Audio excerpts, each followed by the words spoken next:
அதே நிகழ்ச்சியில நான் முதல்வன் திட்டத்தால ஜப்பானிய மொழி கத்துக்கிட்டு வேலை கிடைச்ச ஒரு மாணவி அந்த மொழியிலேயே எனக்கு நன்றி சொன்ன வீடியோவை நீங்க பார்த்திருப்பீங்க. இப்படி நான்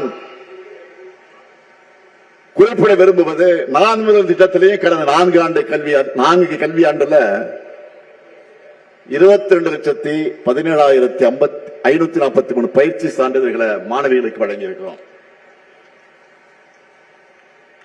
அவங்கள இப்ப பல பேரும் இப்ப நல்ல வேலைகள் இருக்காங்க.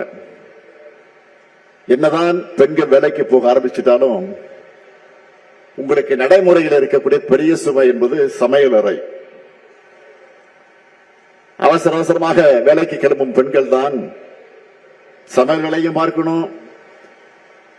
என் நிலைமை இன்னமும் தொடர்ந்துதான் இருக்கு, அது தொடர்ந்துதான் செய்யுது. இதனால சில நேரங்கள்ல குழந்தைகளுக்கு காலை உணவை சரியா ரெடி பண்ண முடியாத சூழல் ஏற்படுது. பெண்களுடைய சமையலறை சுவையும் குறைக்கணும், குழந்தைகளுக்கு சத்தான உணவையும் சுவையான உணவையும் பரிமாறணும் தான் காலை உணவு திட்டத்தை உருவாக்கி இருக்கிறோம். இதனால ஒவ்வொரு நாளும் 19,34,069 குழந்தைகள் வயிறார சாப்பிடுறாங்க. அந்த குழந்தைகளை பெற்ற தாய்மார்கள் தங்கள் பாரம் கொஞ்சம் குறைஞ்ச நிலையில நிம்மதியோடு இருக்காங்க. அது மட்டும் இல்ல, நான் தொடர்ந்து திரும்ப திரும்ப வலியுறுத்தி சொன்ன விஷயம் கல்விதான். யாராலையும் திருட முடியாத சொத்து. அதுலயே ஒரு பெண் படிச்சா அந்த குடும்பத்தோட 4-5 தலைமுறையை முன்னேற்ற முடியும். அப்படிப்பட்ட பெண் கல்விக்கு முக்கியத்துவம் கொடுத்து பெண்களுடைய கல்லூரி கனவு தடைபடக்கூடாதுன்னு தான் புதுமை பெண் திட்டத்தை உருவாக்கி இருக்கிறோம். இந்த திட்டத்தில் மாதம் 6,92,471 மாணவிகளுக்கு 1000 ரூபாய் வழங்கிட்டு இருக்கோம். நகர்ப்புற வாழ்விட மேம்பாட்டு வாரியம் சமத்துவபுரம்னு அரசு வழங்கக்கூடிய வீடுகளுக்கான ஒதுக்கீட்ட அந்த ஆணைகளை கூட குடும்ப தலைவரின் பேரில் தான் கொடுக்கிறோம். அது மட்டும் இல்ல, பெண்களின் பேர்ல பதியப்படக்கூடிய அசையா சொத்துக்களுக்கு பதிவு கட்டணத்தில் 1 விழுக்காடு சலுகையும் கொடுத்திருக்கிறோம். கனிமொழி பேசுகிற போது சொன்னார, நம்மளோட முயற்சிகளால கடந்த 4 ஆண்டுகள்ல ஸ்டார்ட் அப் நிறுவனங்களோட எண்ணிக்கை 6 மடங்கு உயர்ந்திருக்கு. அதையே இந்த நிகழ்ச்சியில நான் குறிப்பிட்டு சொல்றேன்னா, அந்த ஸ்டார்ட் அப் நிறுவனங்களோட எண்ணிக்கையில சரிவாதி நிறுவனங்களை பெண்கள் தான் தலைமையேற்று நடத்துறாங்க. இதுதான் தமிழ்நாட்டுடைய தனித்துவமான சாதனை.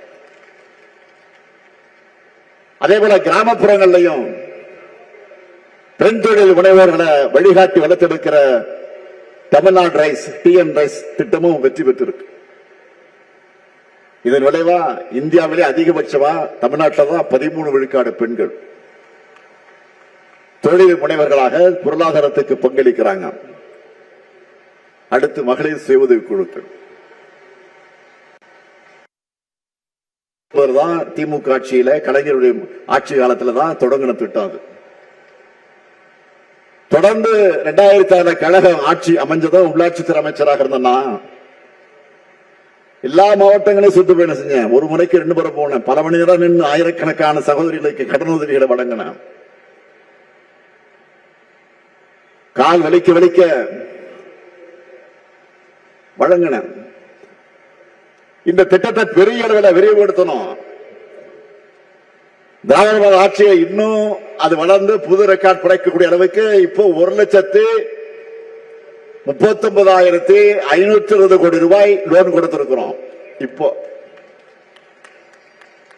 உயர்கல்விக்காகவும் வேலை காரணமாக சொந்த ஊர்களை விட்டு போய் தங்கக்கூடிய பெண்கள் பாதுகாப்பா தங்களுடைய சொந்த வீட்டில் இருக்கிற மாதிரி உணர்வோடு தங்க வேண்டும் என்று இதுவரை 19 தோழி விடுதிகளை உருவாக்கி இருக்கிறோம். மேலும் பல புதிய விடுதிகளை கட்டிக்கிட்டு இருக்கிறோம். இப்போ நான் சொன்ன திட்டங்கள் எல்லாம் ரொம்ப குறைவுதான், சொல்ல நிறைய இருக்கு, நேரம் இல்லை. சிம்பிளா சொல்லணும்னா திராவிட மாடல் ஆட்சி பெண்களுக்கான ஆட்சி. ஏன் பெண்களுக்கு முன்னுரிமை அப்படின்னு சிலருக்கு இயல்பா கேள்வி வரும். பெரியார்கிட்டையும் இப்படி ஒரு கேள்வியை முன் வச்சாங்க. அப்போ என்ன சொன்னார் தெரியுமா? அந்த பெரியார் என்ன சொன்னா தெரியுமா? இந்த பயன்கள் எல்லாம் உங்க வீட்டில் இருக்கக்கூடிய உங்களுக்கு, உங்களுடைய சகோதரிகள், உங்களுடைய மகள்கள், உங்களுடைய மனைவி, உங்க தாய்மார்களுக்கு தான் போய் சேருது. அவங்க முன்னேறினா உங்களுடைய சுமையும் தான் குறையும்னு ரொம்ப பிராக்டிக்கலா பதில விளக்கமா தந்தார் தந்தை பெரியார் அவர்கள். தந்தை பெரியாருடைய பதில் தான் இந்த முத்துவேல் கருணாநிதி ஸ்டாலினுடைய பதிலும். பெண்கள் முன்னேறினாதான் ஒட்டுமொத்த சமூகம் முன்னேறணும்னு நாம இவ்வளவு செய்யறோம்.